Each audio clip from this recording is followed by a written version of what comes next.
blessed Creator, dear Mother, dear Savior, dear Father, dear Brother, dear Holy Other, dear Sibling, dear Baby, dear patiently waiting, dear sad and confused, dear stuck and abused, dear end of your rope, dear worn out and broke, dear going alone, dear running from home, dear righteously angry, forsaken by family, dear jaded and quiet, dear tough and defiant. I pray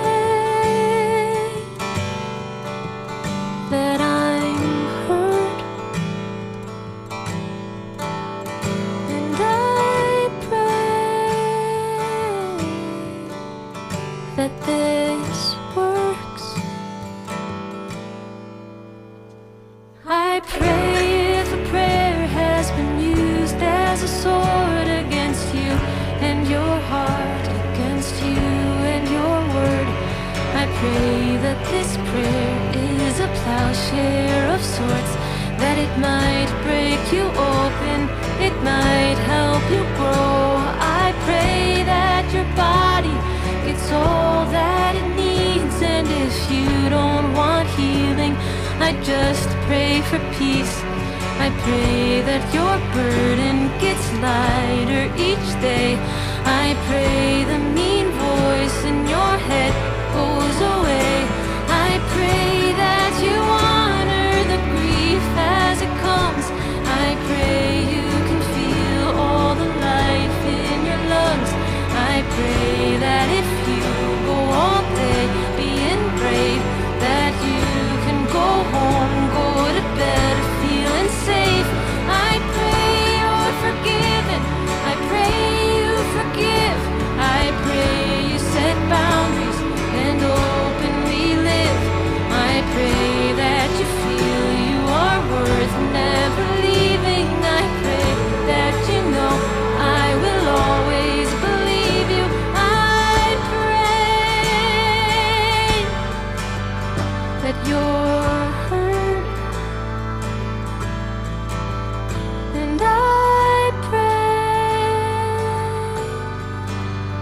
that this works.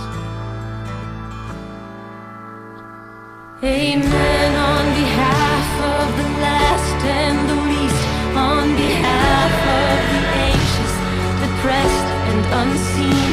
Amen. For the workers, the hungry, the houseless.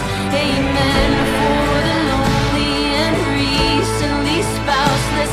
Amen. For the queers and their closeted peers. Amen. For the bullied who hold in their tears. Amen. For the mothers of little black sons. Amen. For the kids who grow up scared of guns. Amen. For the addicts, ashamed and hungover. Amen. For the callous, the wise and the sober. Amen. For the ones who want life to be over. Amen. For the leaders who lose their composure. Amen. For the parents who just lost their baby. Amen. For the chronically ill and disabled. Amen. For the children down at the border. Amen. For the victims of our law and order. I pray that you're heard, and I pray that this works.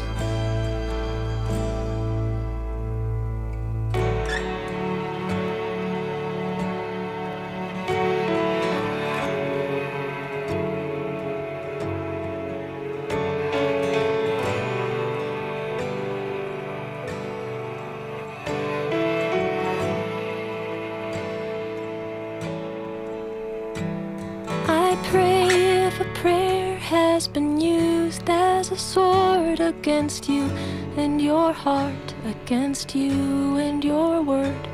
I pray that this prayer is a plowshare of sorts.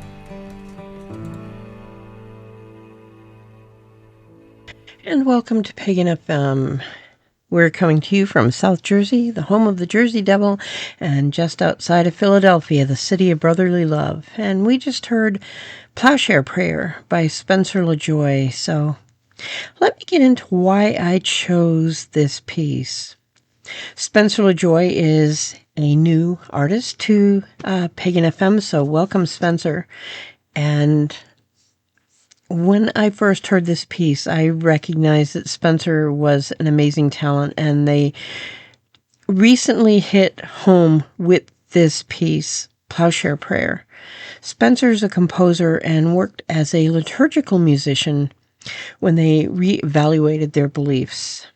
Still honoring their career, they were asked to complete one more song for a prayer service, and this was after reaching out to the pastor of the church, or one of the churches where they were working, and the pastor said, "It's okay that you're reevaluating beliefs. Could you still finish this song or a piece for our prayer service coming up?" And this was the piece that Spencer wrote for that prayer service. This hits home because I was a liturgical musician for quite a few years, and I understand the amount of work that goes into it. I understand what it's like to try and keep going when you're unsure of your faith and your beliefs, but you know that there are people who are depending on you. And when I first heard Plowshare Prayer, I cried because that prayer was also my prayer. It spoke of me and it spoke to me. And hearing Spencer's story in an interview, it reminded me of my own struggles, and it helped me understand even more that I am right now exactly where I need to be. Yesterday, Saturday, the reason this show is coming out on Sunday instead of Saturday is because a friend of mine asked me to play at a memorial service for her mom. And many of the people who were there were Christian, and I played a Christian hymn because that's who these people are. I'm not going to impose my faith on other people. And sometimes the music that I play, even if it's coming from a Christian's perspective, still speaks to me.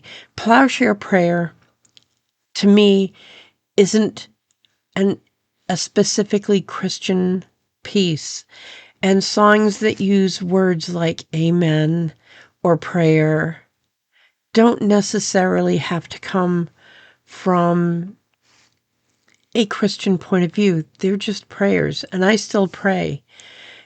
The being that I'm praying to isn't the being that I prayed to as a child. That faith has changed. But I think the idea of prayer is almost universal, and this piece just hit me so hard, and I really, really hope that it touched you people, whoever's hearing this, on some level. Anyway, right now I'm going to take a look at the weather. Oh, this was the other part of playing yesterday. You can probably still hear that I've got a bit of a cold. That was there yesterday, but it all worked out well. That's another part of being a liturgical musician sometimes, is that you have to struggle with your voice and make it work in whatever situation you've got. Anyway, taking a look at the weather. The weather tonight is, well, it's Sunday, March 15th, and we have some wind going on. You may hear it a bit in the background. There are some wind chimes going on, and there's going to be a wind advisory from 2 p.m. March 16th to 2 a.m. on March 17th. that just means it's going to get much more windy than it already is. The low tonight's going to be around 49 degrees with a 90% chance of rain. On Monday, during the day, we can expect a high of 67 degrees, along with the wind that I just spoke of and severe thunderstorms, with temperatures dropping to about 32 degrees on Monday night. And those thunderstorms are going to calm down to showers. On Tuesday, we can expect a mostly sunny day with highs around 42 and temperatures dropping to around 24 on Tuesday night. On Wednesday, we'll see a mostly sunny day with temps around 40 and once again dropping to about 27 on Wednesday night. Thursday, we'll see temperatures warming just a bit to about 51 degrees and those down to about 35, so it'll be nice to see the temperatures staying above freezing once again. And we're going to be getting ready to do our Ostara circle. Before we do that, let's hear a little more music. Here's something from Dave the Bard and Shining Wheel Pagan Chorus.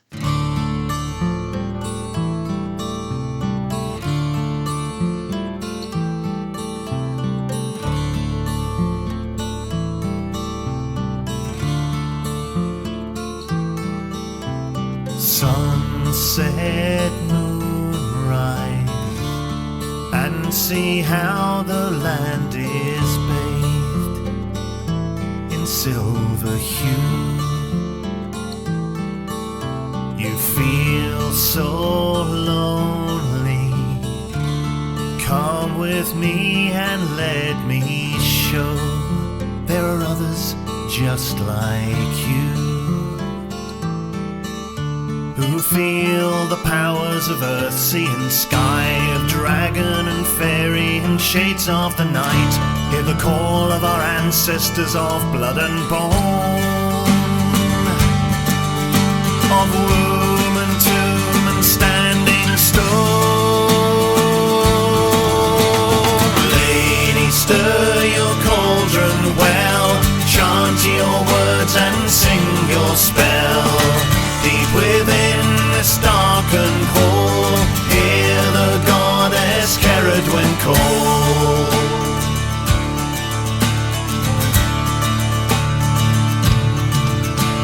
See a man alone on a hill, his arms raised high to the moon. Chanting words, a charm, a spell of power, a witch's rune. He calls to the powers of earth, sea and sky, of dragon and fairy and shades of the night. He calls to his ancestors of blood and bone, of womb and tomb and standing stone. Lady, stir your cauldron well, chant your words and sing your spell. Deep within this darkened hall, hear the goddess Ceridwen call. Come and taste of the cauldron's brew and magic she will give to you. You will dance in the eye of the storm, your Ceridwen's children, the cauldron born.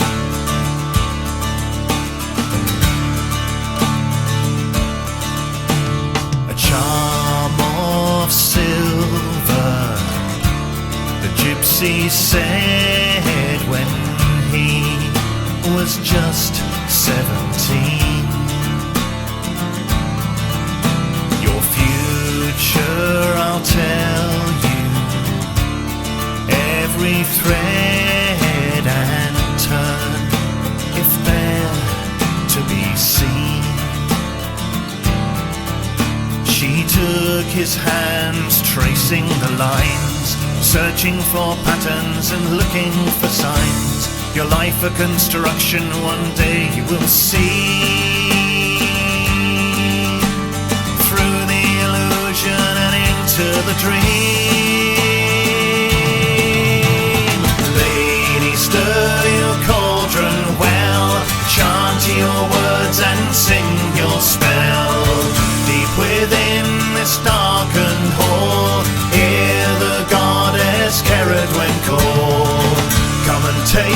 of the cauldron's brew and magic she will give to you. You will dance in the eye of the storm, your Ceridwen's children, the cauldron born.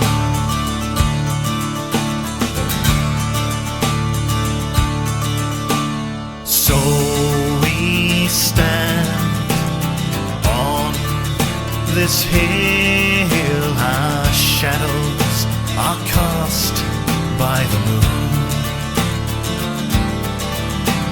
chanting words, our charm, our spell of power, our witch's rune. We call to the powers of earth, sea and sky, dragon and fairy and shades of the night. We call to our ancestors of blood and bone, of womb and tomb and standing stone. Lady, stir your cauldron well, chant your words and sing your spell. Deep within this darkened hall, hear the goddess Ceridwen call. Come and taste of the cauldron's brew and magic she will give to you. You will dance in the eye of the storm, your Ceridwen's children, the cauldron born. Oh lady, stir your cauldron well, chant your words and sing your spell. Deep within this darkened hall, hear the goddess Ceridwen call. Come and taste of the cauldron's brew and magic she will give to you. You will dance in the eye of the storm, your Ceridwen's children, the cauldron born.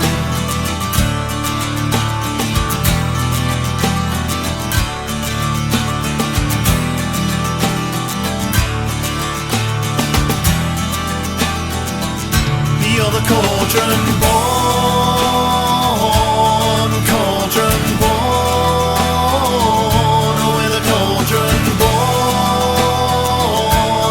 cauldron born. We're the cauldron born.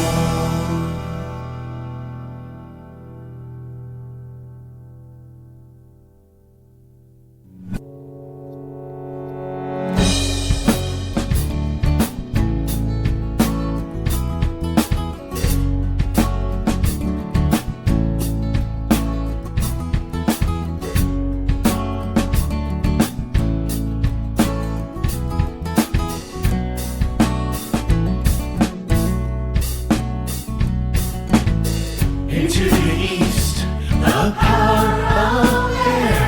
Blow through this dusty temple as you shadow fear. Breathe your breath of life into all people. Come into this circle. Come into our circle. Into the south, the power of fire. Burn us with your passion and your love's desire. Strengthen our will and take our spirit higher. Come into this circle. Come into our circle.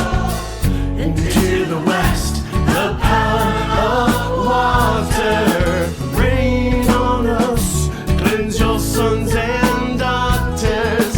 As we drink you in, will you flow in us? Come into this circle. Come into our circle. Into the north, my goddess, the earth, all wrapped in the beauty of your death and rebirth. Open up our hearts so we will honor you first. Come into this circle. Come into our circle.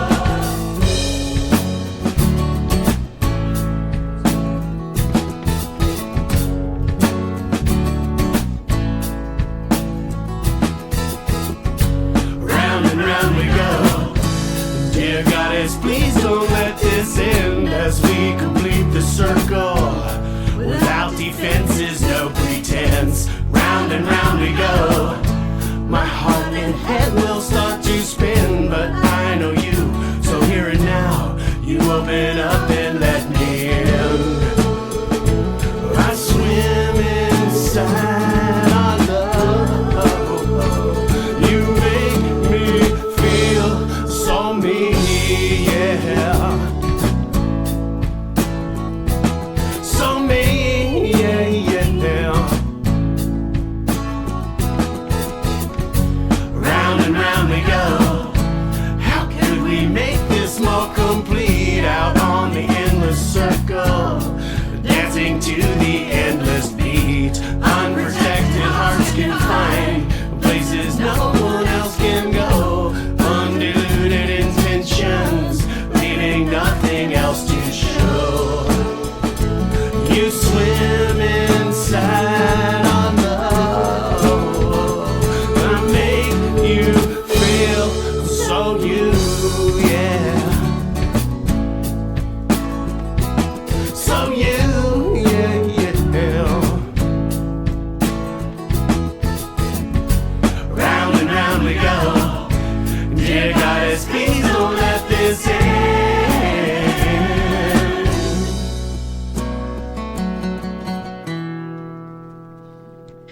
So tonight we have our ritual for Ostara. I've said before that you don't necessarily need any tools to perform this ritual, and you really don't. But if you do have any of these tools that I'll be talking about, please feel free to use them. You also don't necessarily need a special place to perform this ritual. In fact, if you wish, you can visualize the entire ritual, creating the space in your mind. If you do that, consider that a good exercise as well. I'm trying to be as far from dogmatic as possible. The one item that you will need, if you have it, is your journal, your book of mirrors, if you will. If you have that, please bring it along. As preparation, though, it's good to know your directions. If you're going to do this ritual in a room in your home, for example, it's good to know where north, south, east, and west are. If you don't have a compass, and most of you will, you can usually have an app on your phone that will let you know. You can download an app for most phones if you don't have that. But if you don't have a compass, look at which direction the sun sets. This is something that you should be aware of.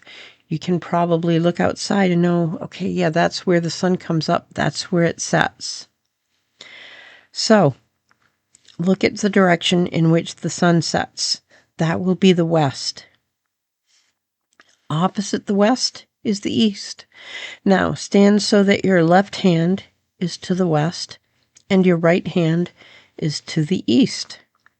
In this case, you'll be looking to the north and your back will be to the south.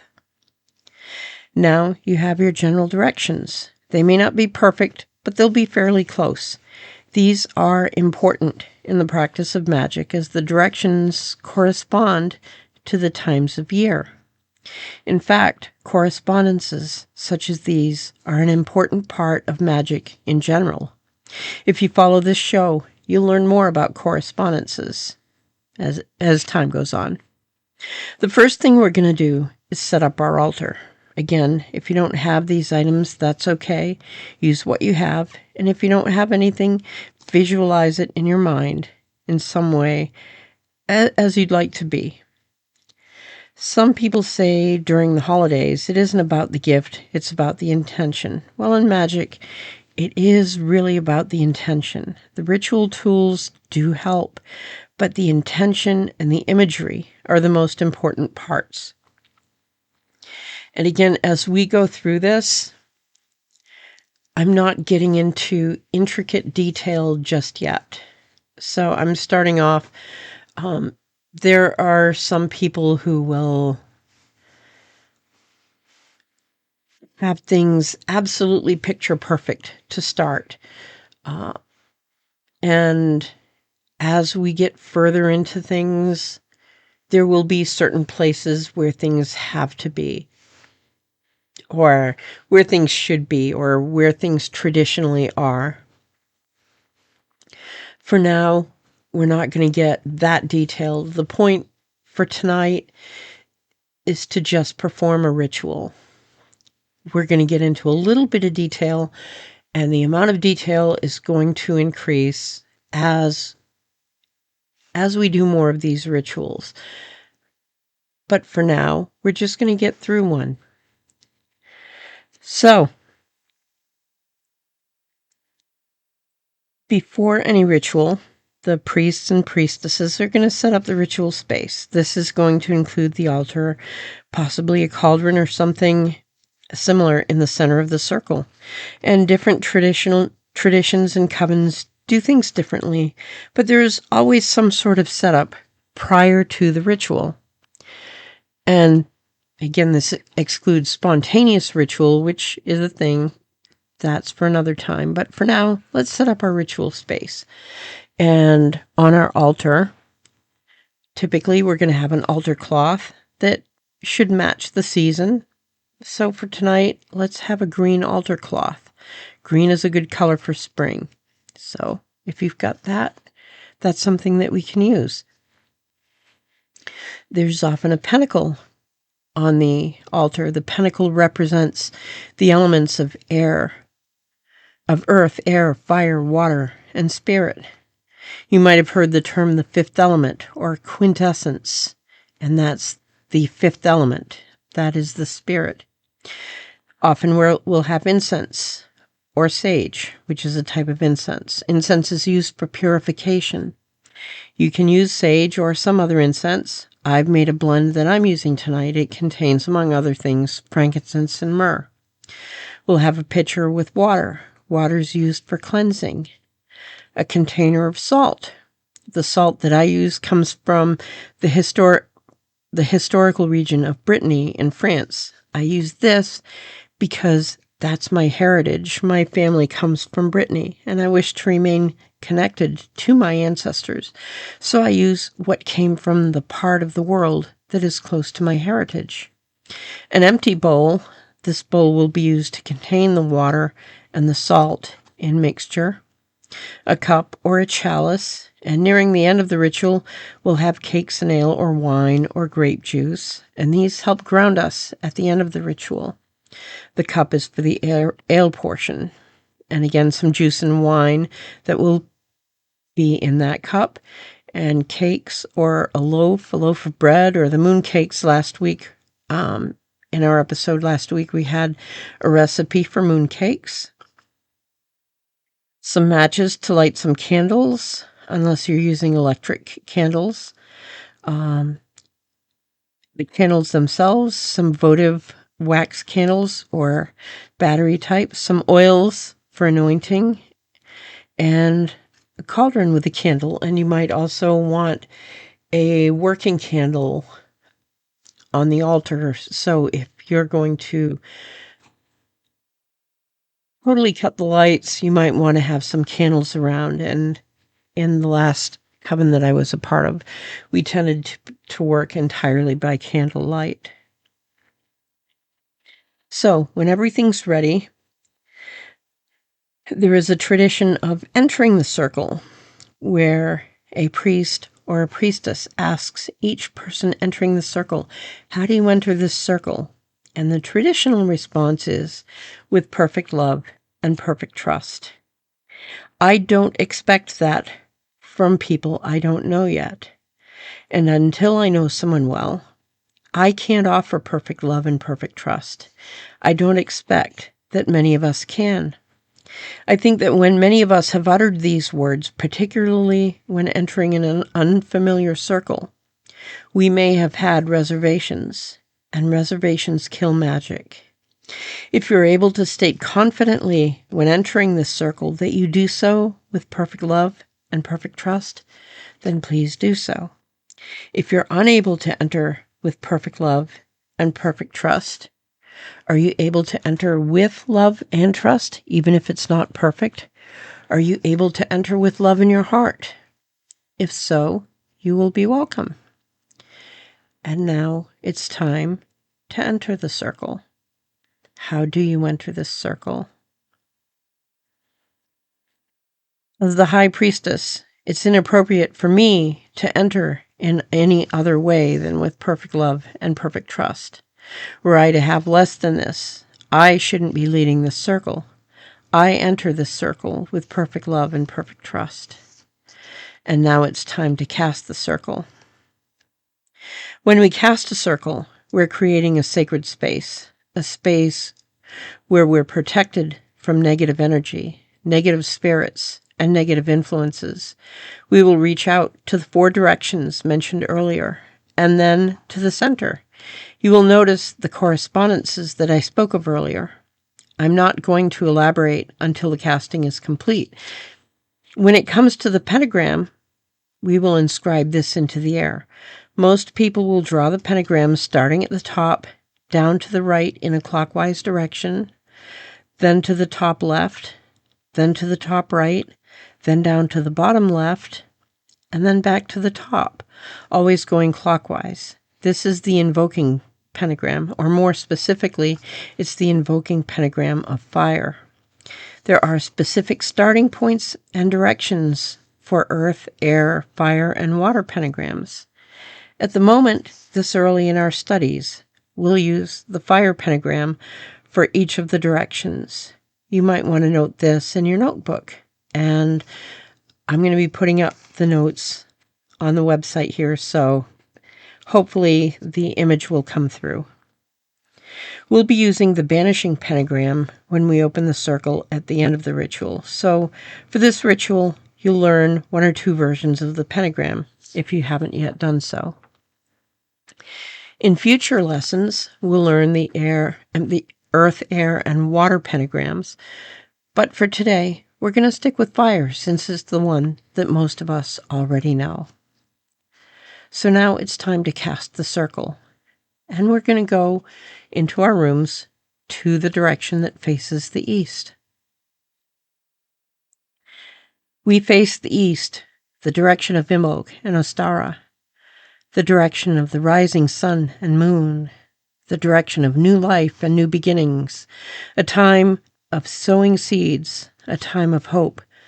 We call upon the guardians of the east. We invoke and conjure thee to guard this circle and to aid us in our work. Guardians of the east, and here we draw the invoking pentagram. Guardians of the east, be here now. We invite and bid welcome goddesses and gods of the east, particularly Esther, Bridget, and Cernunnos. We request your presence, your guidance, and your protection. And now we light the candle for the east. The light of the east is lit. And I should have mentioned earlier that we're going to take a candle from our altar and bring it to each of these directions. And now we take a candle and we bring it to the south, along with a match.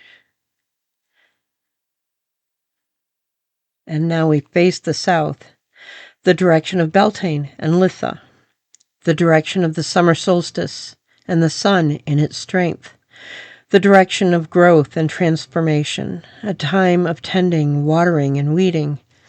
We call upon the guardians of the south. We invoke and conjure thee to guard this circle and to aid us in our work. Guardians of the south, be here now. Again, the invoking pentagram. We invite and bid welcome the goddesses and gods of the south, particularly Anya, Pulis, and Lu. We request your presence, your guidance, and your protection.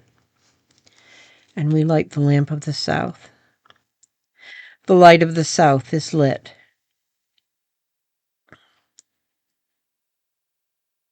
And we take another candle and we go to the west direction. We face the west, the direction of Lunasa and Mabon, the direction of the setting sun and the setting moon, the direction of completion, a time of harvest. We call upon the guardians of the west. We invoke and conjure thee to guard this circle and aid us in our work. Guardians of the West, be here now. Again, the invoking pentagram.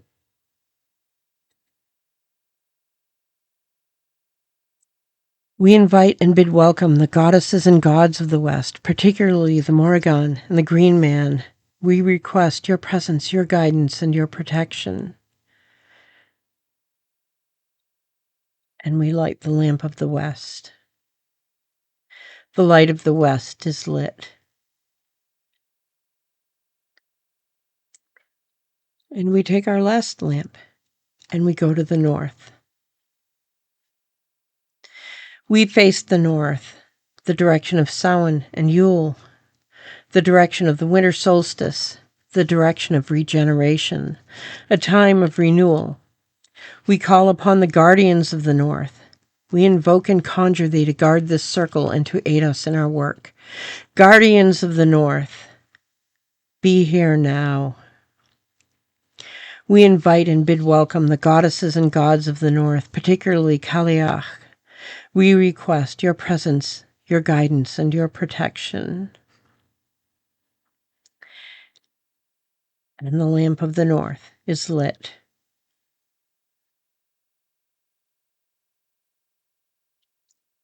And now we're going to go back to the altar.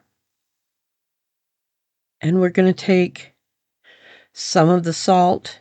Well, first we're going to, with our athame, if you have an athame, or a wand, or just your hand and that energy. And the first thing we're going to do is we're going to bless the salt. So if you're using, whichever you're using, we're going to bless the salt. And blessed be the salt, which I now consecrate for this ritual, that it may cleanse this space. And likewise with the water. Blessed be this water, which I now consecrate for this ritual, that it may cleanse this space. And also the incense. Blessed be this incense, which I now consecrate for this ritual, that it may purify this space. And now we're going to pour some of the salt into the water, or first some water into the bowl, and then some salt into the water. And then we're going to asperge the place. You can use your hand or you can use an asperger. And we're going to walk around the space with the water with a bit of salt in it. I cleanse this space that it may be sacred and holy. May it be a place of reverence and joy, kindness and mirth, love and peace. I banish all spirits of hatred, bigotry, distrust, jealousy, enmity, and evil of any kind. With this water I wash away and banish all evil and negativity. Let peace and joy be our guiding lights. And then the salt and water, or the salted water, goes back on the altar. And the incense that I use is in a tiny little, mine is liquid because I have smoke detectors in here and don't want to use the charcoal for the incense. So I made mine out of actual liquid incense. I purify the, and again, we're circumambulating the space or walking around the space with the incense. I purify this space that it may be sacred and holy. May it be a place of reverence and joy, kindness and mirth, love and peace. I banish all spirits of hatred, bigotry, distrust, jealousy, enmity, and evil of any kind. With this incense, I banish all evil and negativity. Let peace and joy be our guiding lights. And the incense goes back at the altar. And then we're going to gather at the center with one more candle. As we light the fire of the center, we ignite the fire of our spirits. We awaken that within us that teaches that reaches between the worlds. And in so doing, we stand now in a place that is between the worlds. We are between the worlds. The fire of the center is lit. This ritual has begun. And here, in the body of this ritual, is where we do the work that we gathered here to do for Ostara. We might consider such things as starting some seeds, making some magical decorations for our home, telling some stories, singing some songs. In one of the covens that I was a part of in New England, we would sit and talk about our plans for the spring. What new things were we planting in our lives? For me, this podcast is one of them. I'm planting some seeds right here. I'm starting something that I hope to continue after I retire from my day job. I'm also planting some other seeds. In an earlier episode of this program, I mentioned that I'd be planting stramonium and belladonna. I'm starting these seeds in grow trays, and I'll keep you updated on how this goes. I'm also working more on my music. These are all seeds in my life. What are your seeds? What are you growing in your life? I'm hoping to be playing some music here. And while I do, or I'm going to be playing some music here, not hoping. And while I do, take some time with your journal and write down what seeds you're planting in your life. Look not only at the positive seeds, some of our seeds might be negative as well. I certainly have some negative seeds, and I'm working to mitigate these seeds. As negative seeds in my life, I sometimes get perhaps a bit too upset at the political situation in this country. And I'm not saying that we shouldn't be politically aware or responsive, but it's important to be balanced. So I need to be aware and to strive to be balanced in all of this. So these negative seeds, they grow up to be the weeds in our lives. And these negative seeds have to be dealt with as weeds. So I guess we try to plant as few negative seeds and as many positive seeds as possible. Anyway, right now, let's spend a few minutes with some music, get out our journals, and spend some time in thought. What are your seeds, positive and negative? How do you want to cultivate the positive seeds, and how do you want to mitigate the negative seeds? What are your plans? What are you looking for this spring in this Ostara season?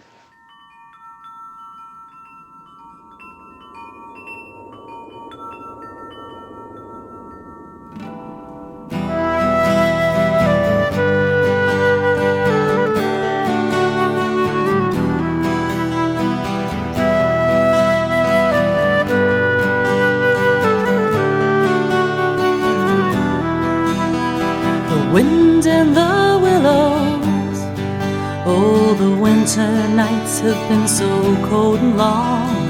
Blows through the willows and taunts us with her icy song. I hide in my pillows, keep my nose from the cold night air, but out by the willows I know the sign of spring is almost there. Where are you? Where are you? Where have you gone, Jack in the Green? I'll find you, I'll find you, I'll seek you out where the winter's been. Look for you, hiding out in the summer land. Where are you? Where are you? Where are you, Jack,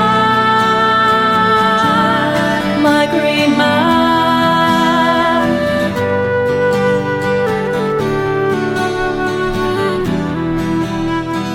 Beneath the willows I watch the clouds in the summer sky. Beneath the willows I'll dream to where the green man lies.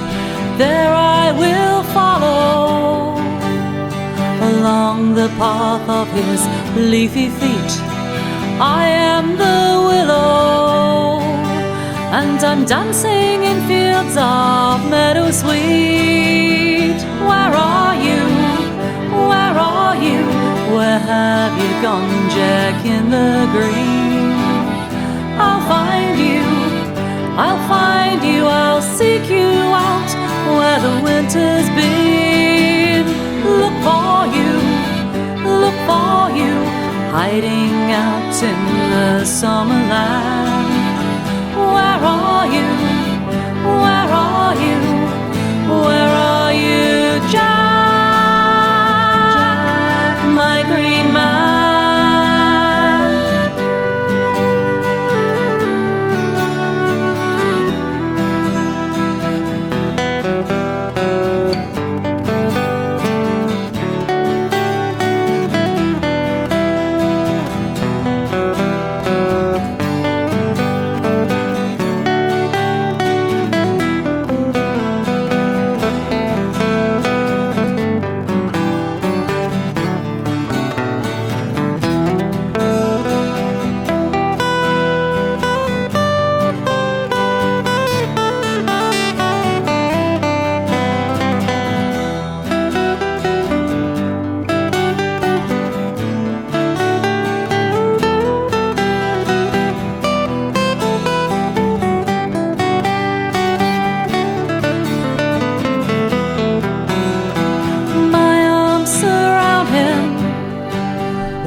Close to me, his leaves are falling. I know he'll soon be gone from me. Under the willow, the autumn breeze caresses me. Under my pillow, I found the seed, his love for me.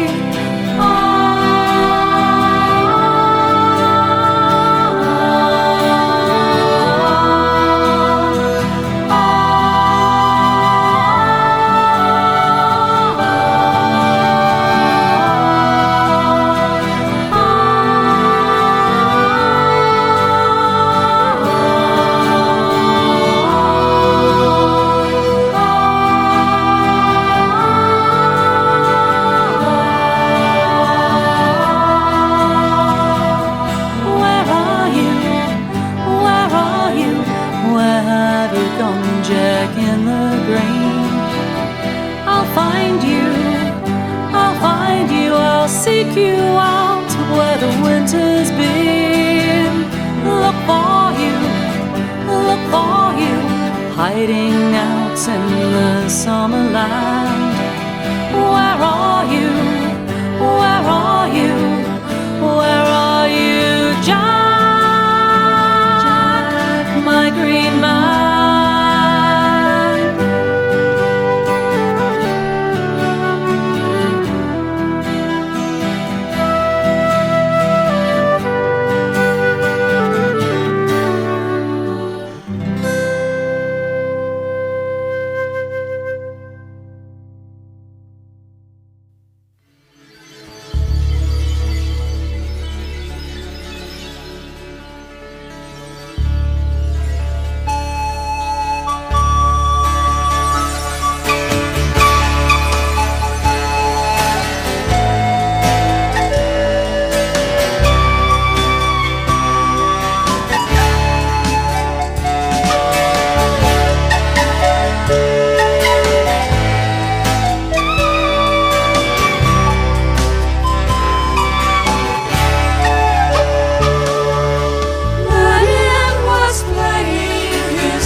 And that was Spiral Dance with Into the Green from their album The Quickening, and Todd Allen with Spring Strathspey from his album Carry Me Home. So, have you thought about your seeds? Did you write them in your journal? These seeds are your intentions, and writing them in your journal is, in essence, planting them. If you want these seeds to grow, you need to cultivate and water them. How you do that in your life depends on the particular seeds that you wish to grow. Do you want to be a better friend to someone? Perhaps you can grow that by being more available. Do you want to get better at a musical instrument? Obviously, practicing is important. And on the last one, regarding being a good friend, I don't mean being so available that you are neglecting yourself. Being in a friendship has to be a balance. You don't want to wear yourself out, and you don't want to wear your friend out. Anyway, where was I? Okay, yeah, back to musical instruments. If you want to get better at a musical instrument, watering that seed means practicing that instrument. Aside from practicing, playing with other people is hugely important. Playing in front of people is important. If the seed is writing, then perhaps you can join a writing group. Whatever your seed is, whatever your goal is, there are ways to help cultivate it, to fertilize it, to make it grow. Tonight was step one. Tonight in the circle, in setting this intention, in writing it down, we've cast a spell. We've cast a spell in the circle. That's an important part of magic. You don't need to tell anyone about it. And the working of it is really all about the effort you put into making this seed grow in your life. The spell part is the initiation. The spell part is planting it. It's setting the intention. It's planting the seed only.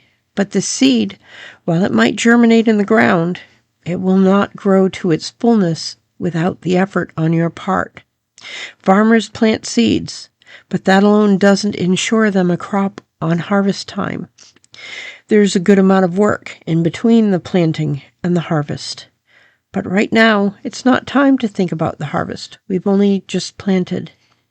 What I'm saying is simply a reminder that this is only step one. For myself, I have my own seeds planted. One, of course, is this program and growing it.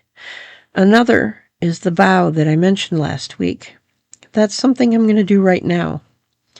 I've chosen as my matron goddess Ceridwen. And I chose her because she's the keeper of the cauldron of wisdom. And among other things, doing what I do, wisdom is one thing I'm in dire need of. I'm sure that I don't always get it right, but I'm always willing to learn. In dedicating myself to, in taking vows to a goddess, especially a goddess like Ceridwen, I recognize that I'm taking a big step. Many years ago, as a Catholic, there was a sacrament called confirmation. If you're Catholic, you know what I'm talking about. Or if you grew up Catholic, you know what I'm talking about. In this sacrament, Catholic children are expected to confirm their baptismal vows. Unfortunately, when Catholic children do this, it's so expected of them, it's such a part of their lives, and so formalized that it's simply something someone does. There isn't a good deal of thought put into it. And if you approach it as simply a thing to do without thought, you really don't have the opportunity to understand the implications of a lifelong commitment. You're just doing something that everyone did before you. As an aside here, I will take the position that this lack of awareness in some way invalidates the whole deal, as does the whole idea of a baptism before a child is capable of making their own decision regarding the whole deal. In this case, I'm not a child. Likewise, when one decides to become initiated into a coven, to become a priestess or a priest, this is also not as a child. It becomes a serious commitment. It would also be such a serious commitment if, as an adult, one were to become baptized in a Christian denomination. It's about choice and awareness. It's about full understanding and recognition of the commitment one is taking on. I also want to address the term priestess or priest. What is a priest or a priestess? In some religions, a clergy person is an individual who is separate or set apart. In the Mormon, the Catholic, and some other churches, only males are permitted into a priesthood. While the Catholic Church has nuns, and while nuns take vows, they're not clergy. Among Quakers, we're all clergy, and nobody is set apart. But tonight, we're talking about the terms priestess and priest in a pagan sense.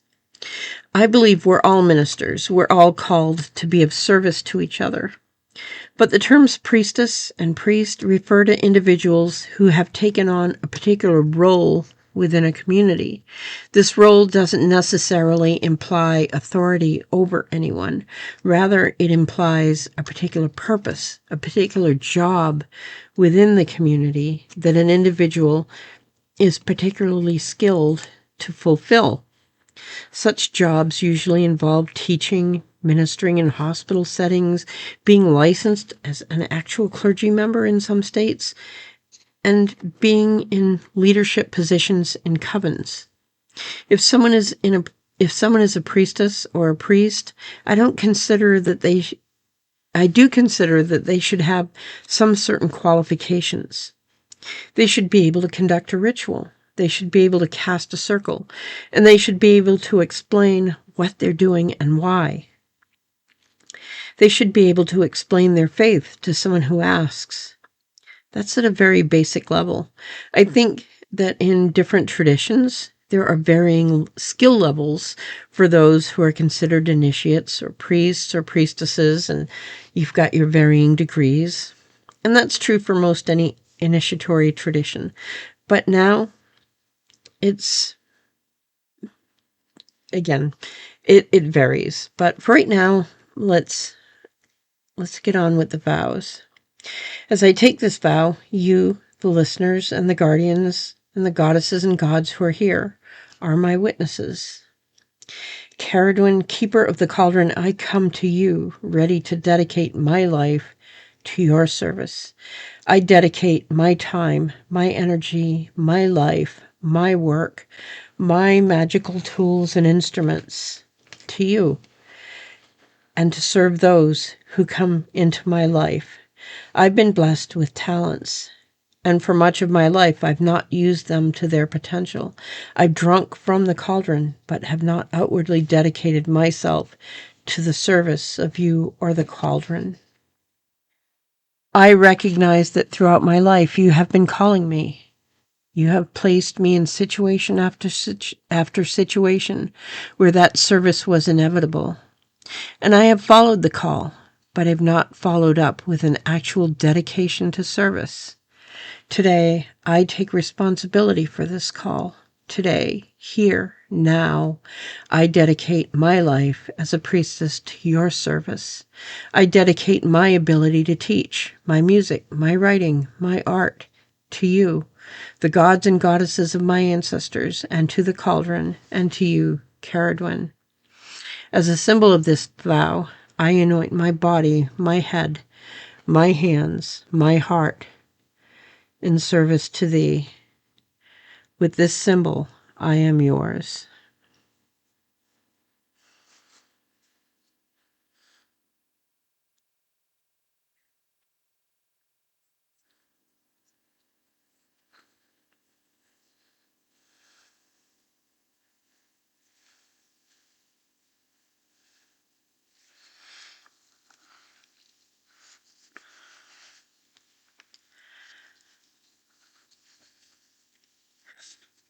And now, let's listen to some music and contemplate what we've just done.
dark in the boiler room of plenty. We stoke the bankers' fires, soaked in the sweat of the working 4 and 20. Each day until the pyre. Oh, but don't you dream of the day when the watchword is deliverance, and we finally take what's ours. You can believe in magic, you can believe in fancies, call it a higher love, but people gotta change the way things are. Hey, change the way things are. Change the way things are. What will they do, oh, to stem the mighty anger when we wake the teeming horde? Keep us asleep while the soothing tones of angels sing, wait for your reward. We don't hear them here in the world while we feed the hungry turbines. We're pounding out our swords. You can believe in magic, you can believe in fancies, call it a higher love, but people gotta change the way things are. Change the way things are. Hey, change the way things are. oh, change the way things are.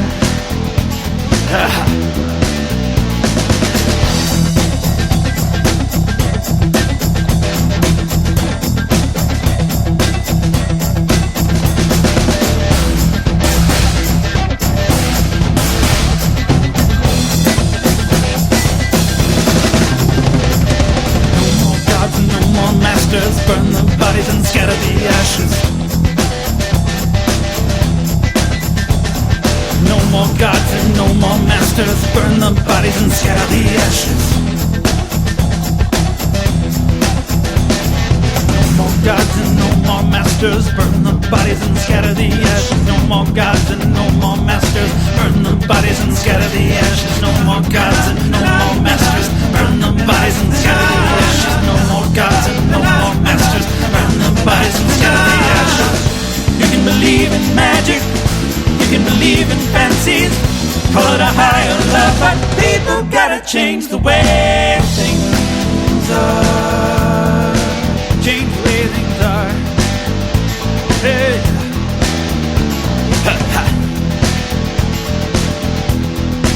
Change the way things are.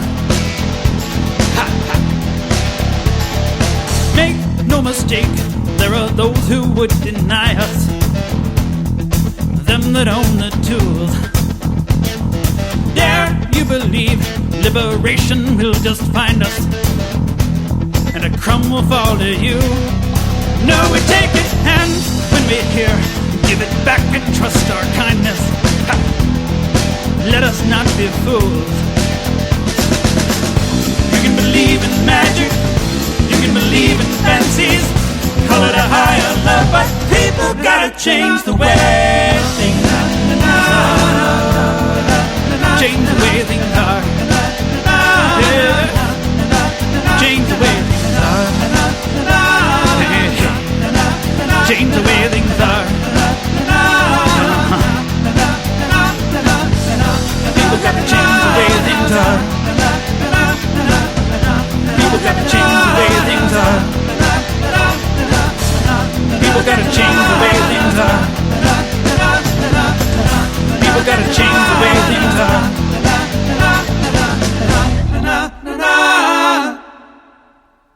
All right, so that was Spiral Dance with Caradwin's Chase from their album 13 Notes. And we followed that up with Gaia Consort with Change the Way Things Are from their album Evolve. And I know Caradwin's Chase was instrumental. And I'm not going to get into the whole story of Caradwin and Taliesin right now, but it is a really interesting story, and I think it's worth, I'm going to leave that to you guys, if you don't know it, to go ahead and look it up and read it.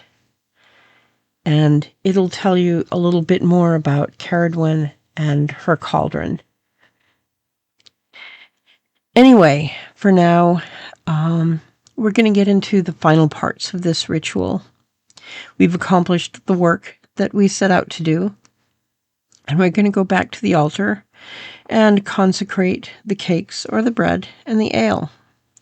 And with our theme or our hand or whatever we choose to use, we're going to consecrate this bread. And I bless this bread, the fruit of the grain, that it may bring nourishment and health to our bodies. And likewise our wine. I bless this wine, the fruit of the vine, that it may be healthful and nutritious to our bodies. As we serve this bread and wine to each other, we might offer each other a blessing, as we do. Since I'm here alone, this is something I can't really do right now. We just did it. But as we take up our servings, we do reserve one serving for the goddesses and the gods, which we can leave on the earth. So if we're practicing this indoors, then when we go outside, we'll leave that serving outside, perhaps on the grass, and the animals of the earth can pick it up and do with it what they will. And after we consume the bread and ale, or the wine, or the juice, or whatever it is that you have, we'll spend a few moments in silence and take some time to ground ourselves.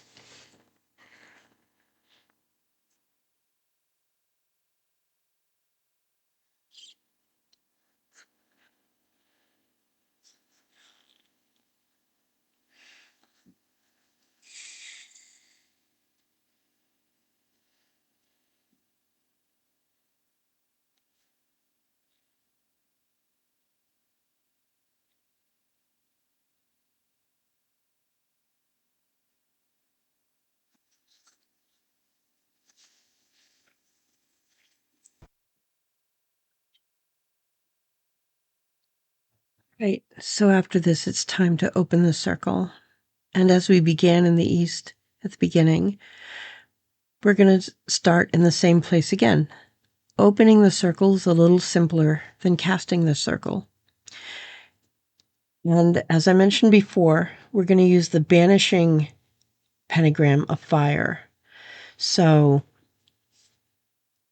in the banishing pentagram, we're going to start at the bottom right, and we're going to go counterclockwise from the bottom right up to the top center, then to the bottom left, then up to the right to the top right, then across to the left, and then down to the bottom right.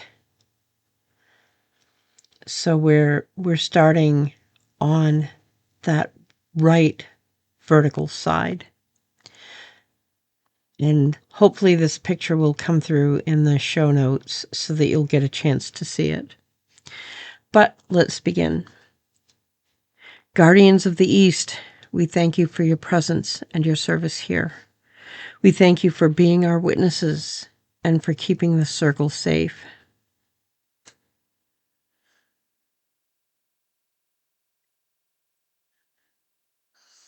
And now we just inscribed the banishing pentagram. Go now with our blessings and gratitude. Goddesses and gods of the East, Aster, Bridget, and Carnunos, we thank you for the gift of your presence this day. Remain if you will, go if you must. May we ever be worthy of your presence in our lives.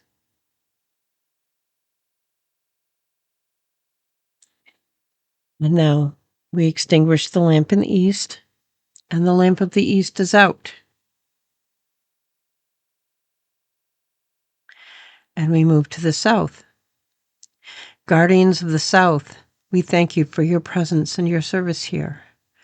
We thank you for being our witnesses and for keeping the circle safe.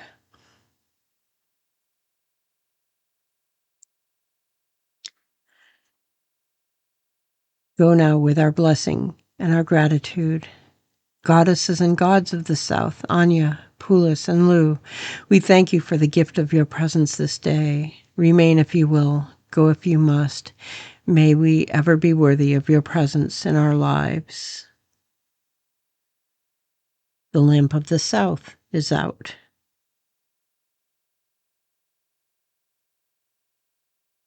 And back to the West.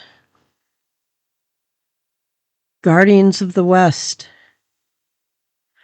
we thank you for your presence and your service here. We thank you for being our witnesses and for keeping the circle safe.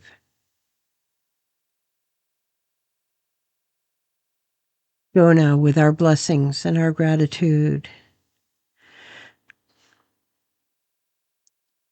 Goddesses and gods of the West, the Morrigan and the Green Man, we thank you for the gift of your presence this day. Remain if you will, go if you must. May we ever be worthy of your presence in our lives. And the lamp of the West is out. And we move to the north. Guardians of the North, we thank you for your presence and your service here. We thank you for being witness and keeping the circle safe.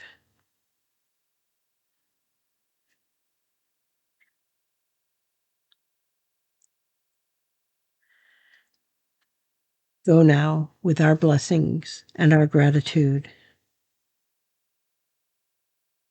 goddesses and gods of the north, Kaliak. We thank you for your gift, for the gift of your presence this day. Remain if you will, go if you must. May we ever be worthy of your presence in our lives. The lamp of the north is out. And now we go to the center. And we extinguish the lamp in the center. The lamp of the center is out. This ritual is ended. The circle is open. May the circle be open but unbroken. May the love of the goddess be ever in our hearts. Merry meet and merry part, and merry meet again. Blessed be, blessed be, blessed be.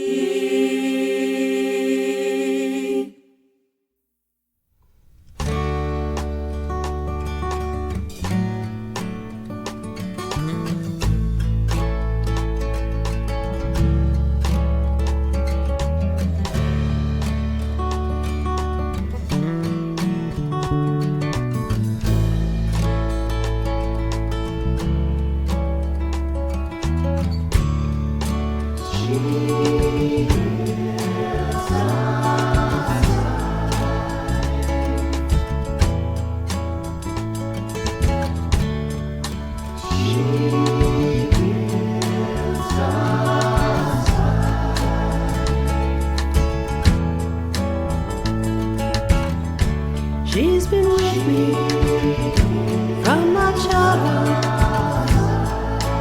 always there. Felt the storm rise, learned the weather, and I read the air.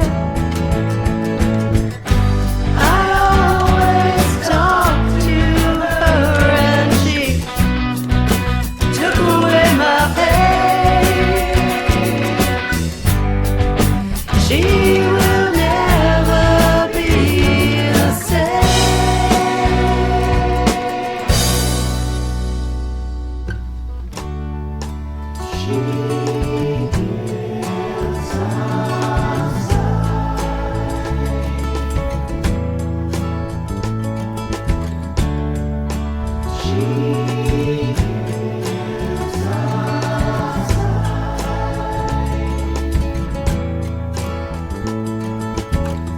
The sun is blazing, my children playing, making circles in the sand. I feel her waters, she is crying for the darkness in my head. Poison in our lifeblood, It's just not right. I'm filled with tears of anger. Baby, don't cry. Darkness is coming. So you stand and fight until the light completely dies.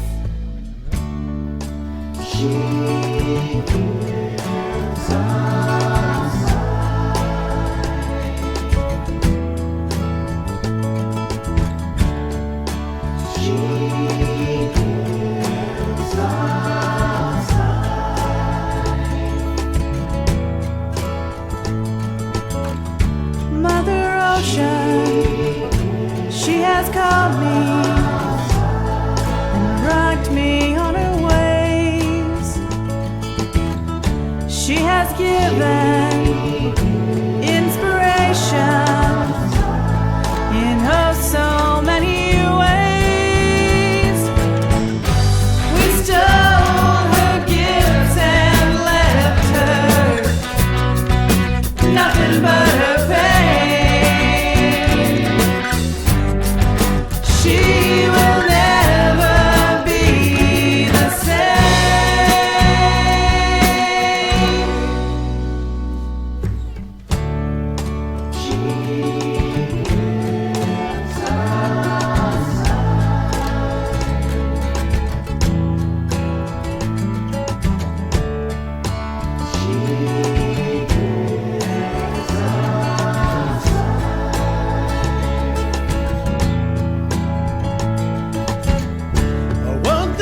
morning, went to see her, but she had changed.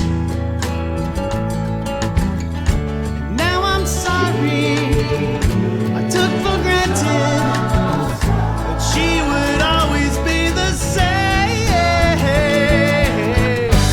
We saw her innocence for a pocket full of change. She will never be the same.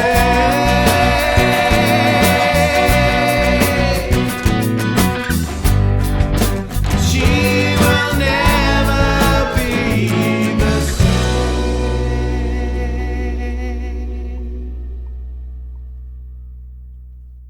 So that was May the Circle Be Open by Crow Women from Crow Goddess. I don't know of any more classic piece to open a circle. And then we heard She Gives Us Life by Elemental Children of Earth from Shining Wheel Pagan Chorus. So now that the ritual is over, I'd like to give one last, I guess, assignment, if you will.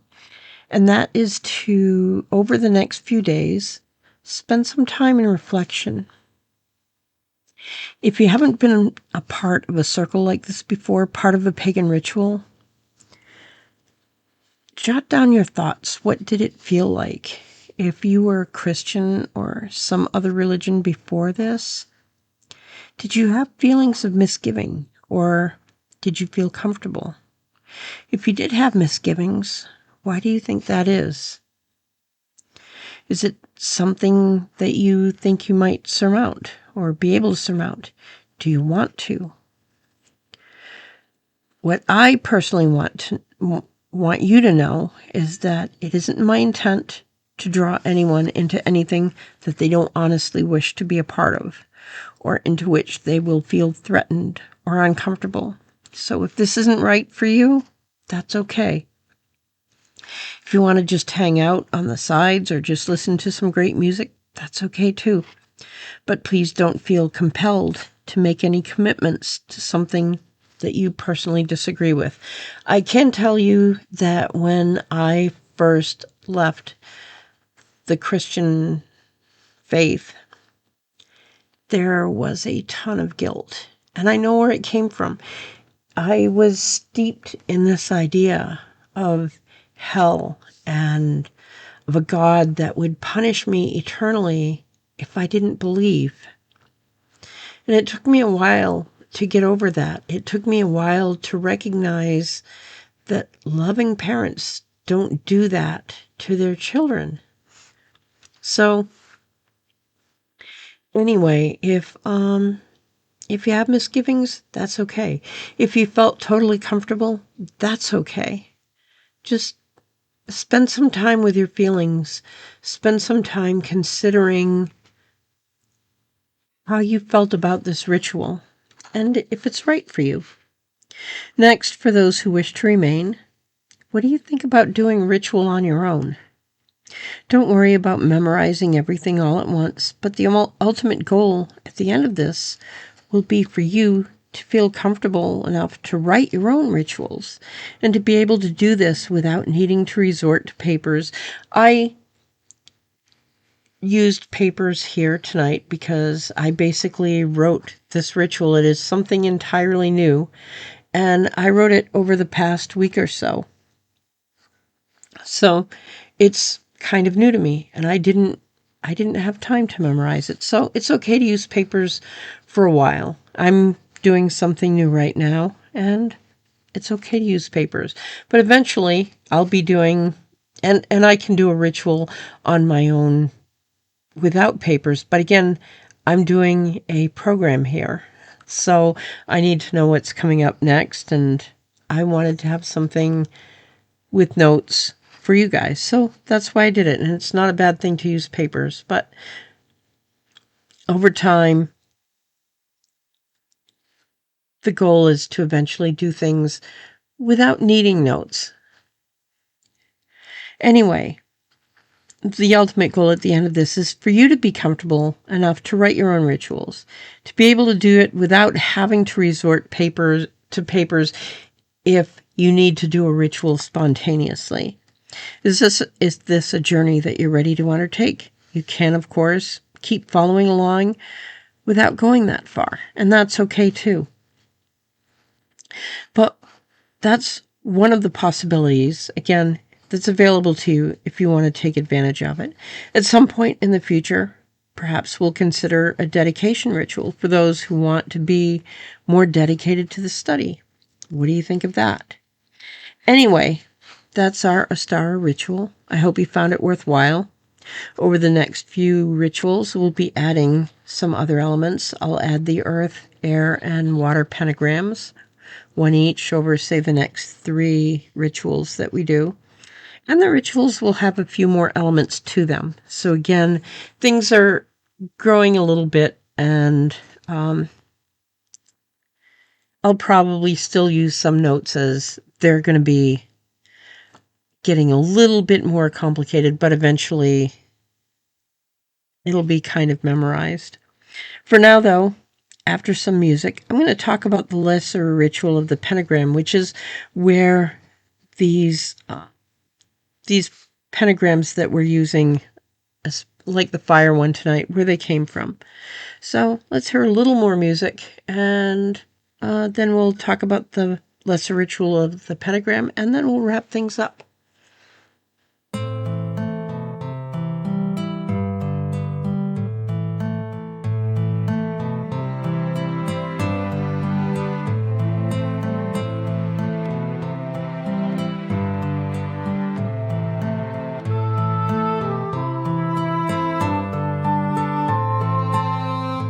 Moon mist of endless ages, through the doorway of elder sages, cloaked in the veil, I journey circling the sacred wheel, forever turning. But now I have a choice to make. At the crossroads, which path do I take? When hope is lost and faith is shaken, do I take the path less taken? Old voices are calling me to what seems far beyond my reach. Sacred spirals stir in me, awakened I must go on.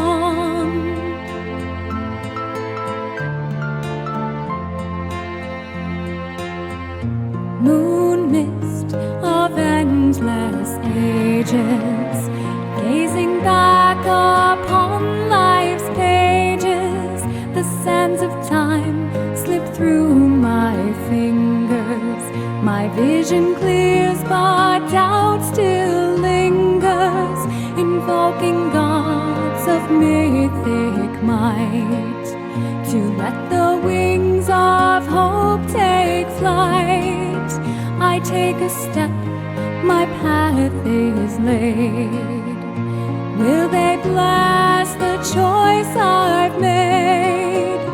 New voices summon me to share the songs I weave.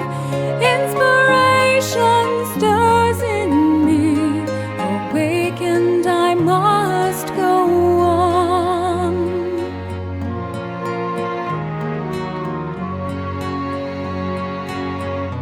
Moon mist of endless ages, countless masks upon life's stages, the lies I've lived, the roles I've played, my dreams denied, myself betrayed. Time to change my destiny and finally let my soul break free. I lay a new path, I make a new choice to follow muse's beckoning voice. New voices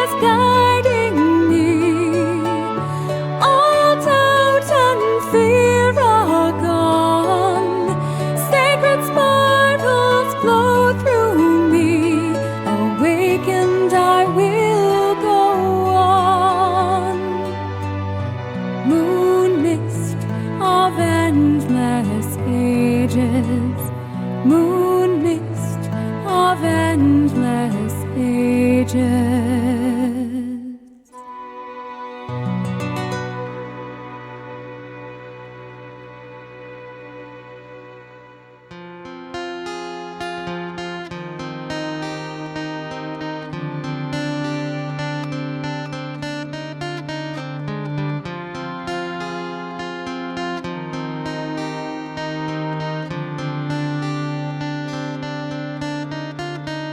There's darkness moving round us. They've sown a savage seed. It flies on wings of fury. It takes with hands of greed. They've come to drain the lifeblood that flows within our land. They've come to track the ley lines where our emblems stand, and they say we must accept their final crushing blow. But the tribes have come together, so the answer surely known.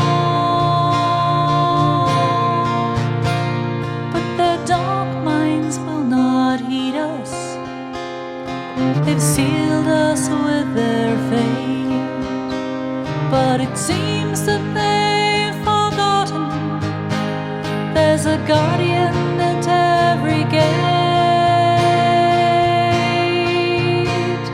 So now the time has come to sing the stones to sleep, to camouflage their power and the secrets that they keep, until a new dawning of our ancient rise, when we will come together to awaken the sacred signs.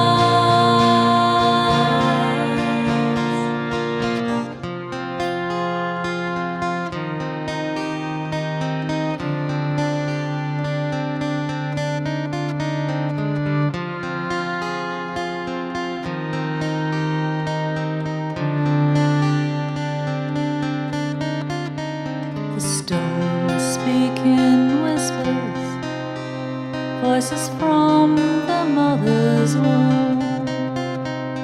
There's warning from the night winds of impending doom. You claim peace is not an answer, but invasion is a must. So do we watch while you turn Mother Earth into a barren heart? If you face us with extinction, we need to know why, and how you make the distinction of who will live and who will die. Break apart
All right. So that was Jenna Green with Crossroads from her album Crossroads. And then we heard Spiral Dance with Sing the Stones with from their album Through a Sylvan Doorway. And in something of a short practical pagan segment tonight, we're going to talk about the lesser ritual of the pentagram. In our ritual tonight, we used an invoking and a banishing pentagram. These pentagrams come from something called the lesser ritual of the pentagram, which is a ceremonial magic ritual originally used by the Golden Dawn, and which is used through much of modern occultism. Excuse me. This ritual has two parts: the lesser banishing ritual of the pentagram and the lesser invoking ritual of the pentagram. These are actually identical, with the exception of the direction in which the pentagrams are born. The invoking pentagrams are used as we use them in today's ritual for the invocation of the guardians and the elements, while the banishing ritual of the pentagram is used for the banishing of negative or chaotic energy from within a circle. I could have used the lesser banishing ritual of the pentagram within this ritual, but instead, what I used was the banishing with the salt and water and incense and things like that.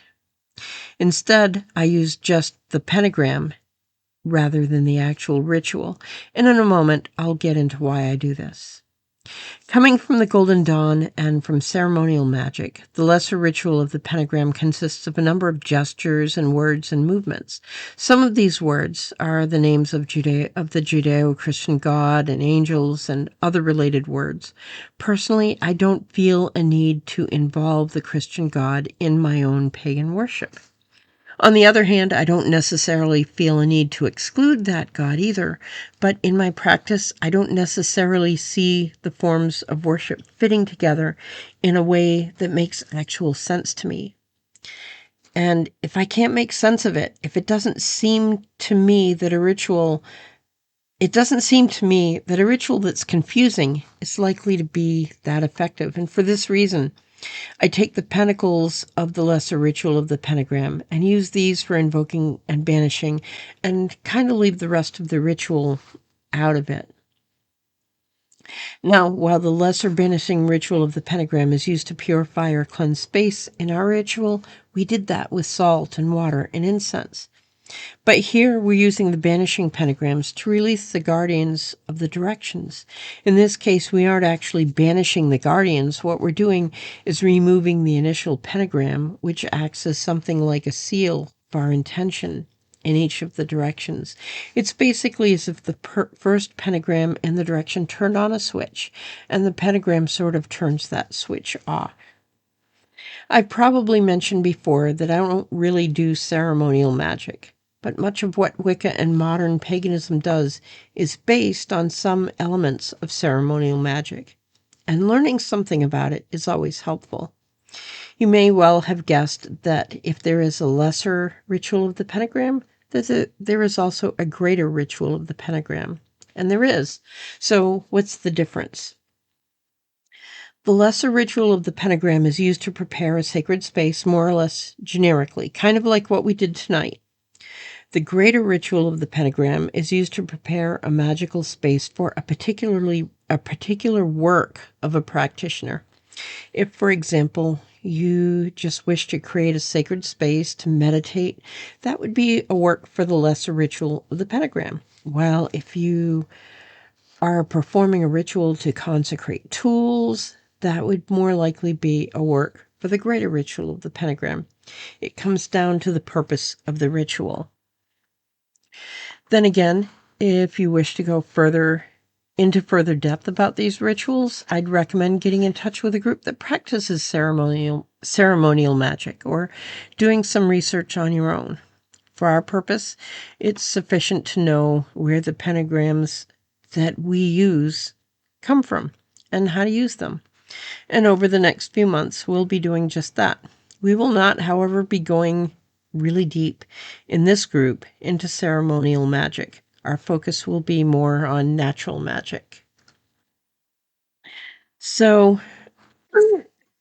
pardon me, I'm just going to play a quick song and take something for my asthma, and then we'll close out the show.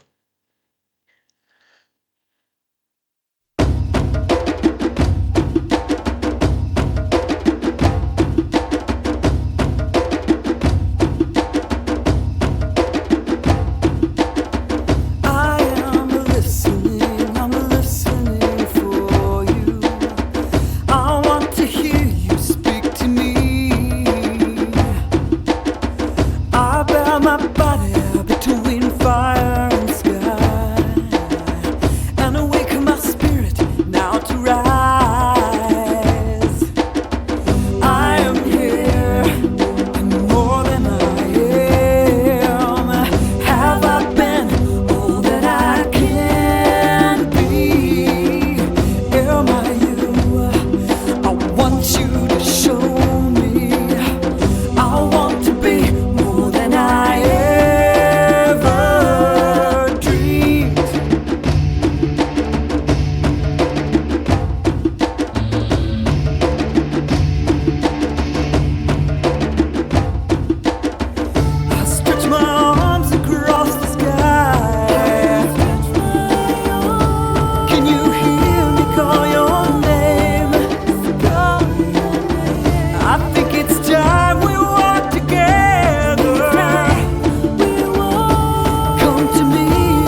right, so just a few more pieces of business as we close out. It's time for our Pagan FM Almanac, and March 20. This coming week marks the birth of Charles Godfrey Leland. He was born on August 15th, 1824 in Philadelphia, Pennsylvania, just up the road from here. Educated at Princeton University and in Europe, including Heidelberg, Munich, and the Sorbonne. In France, Paris, if you don't know. Leland was a journalist, humorist, and folklorist, and a traveler. Leland was pro-Union, and in 1863 he enlisted in the army and fought at the Battle of Gettysburg. He published many works that became well-known and influential among occultists and pagans, not the least of which we spoke about just a short while ago, Aradia, or the Gospel of the Witches. He died on March 20, 1903, in Florence, Italy, at 78 years of age.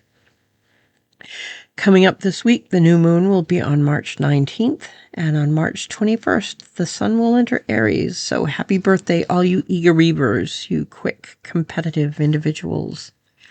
Next week on the show, we'll hear from Beth Washington, who is lead person behind Magical Marketplace and Psychic Fair in New England, now in its 13th year, and taking place in Boxborough, Massachusetts from March 27th through the 29th. This fair features performances, workshops, and vendors galore. We'll talk to Beth about the history of the fair, who will be performing, what to expect, how to get there, and more.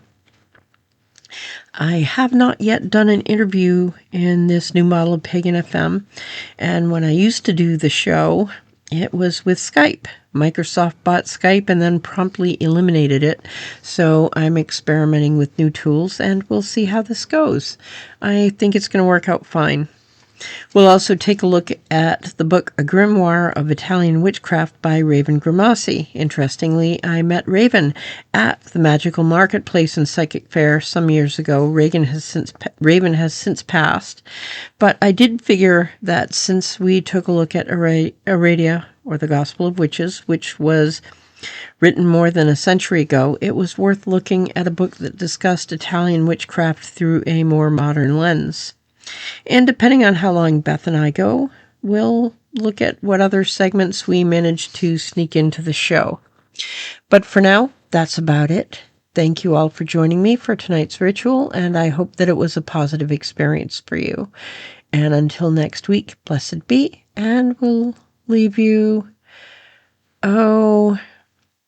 I guess Land, Sky and Sea by Dave the Bard from his album The Cauldron Born, since the show has a bit of a cauldron theme tonight.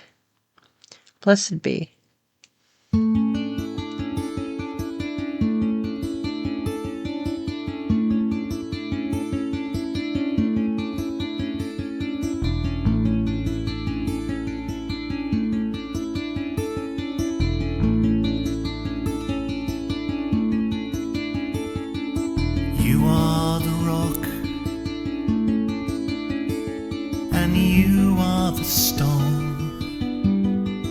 Rivers your blood,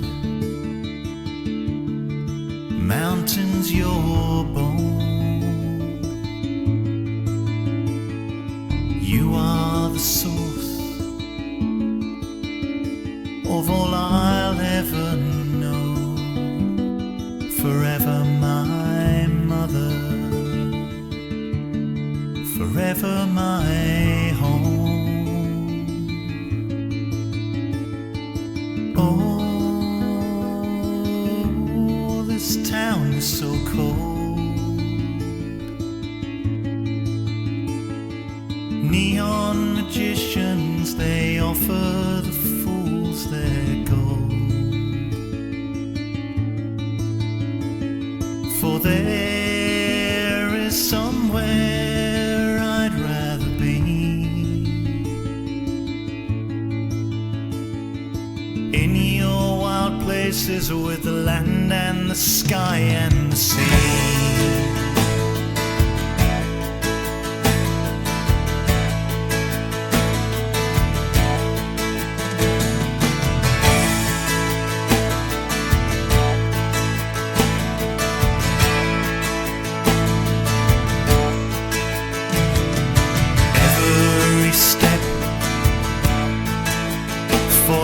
those gone before,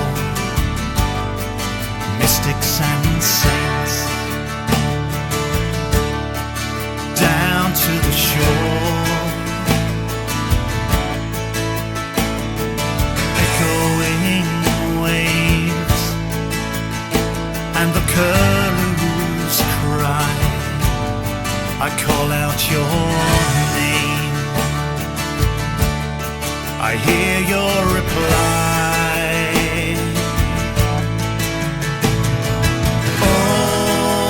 Oh, this town is so cold. Neon magicians, they offer the fools their gold.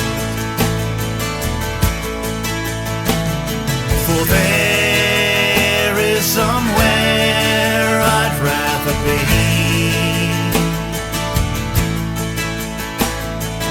in your wild places with the land and the sky and the sea. Cynical thoughts and lies that distort all that is true, all that is true. They disappear when I feel that you're near, when I'm with you, when I'm with you.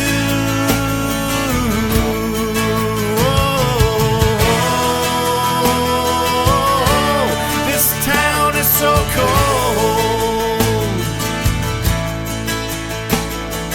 Neon magicians, they offer the fools their gold. For there is somewhere I'd rather be,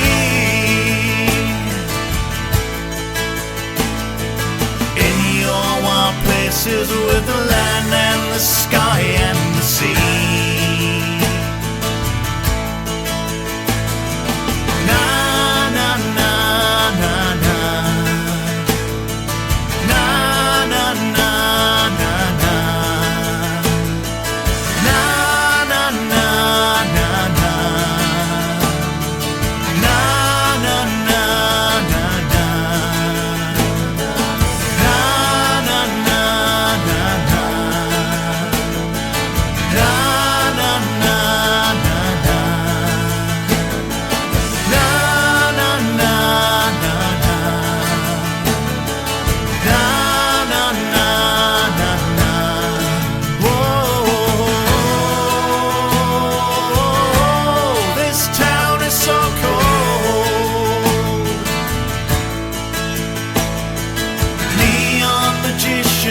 They offer the fools their gold. For there is somewhere I'd rather be,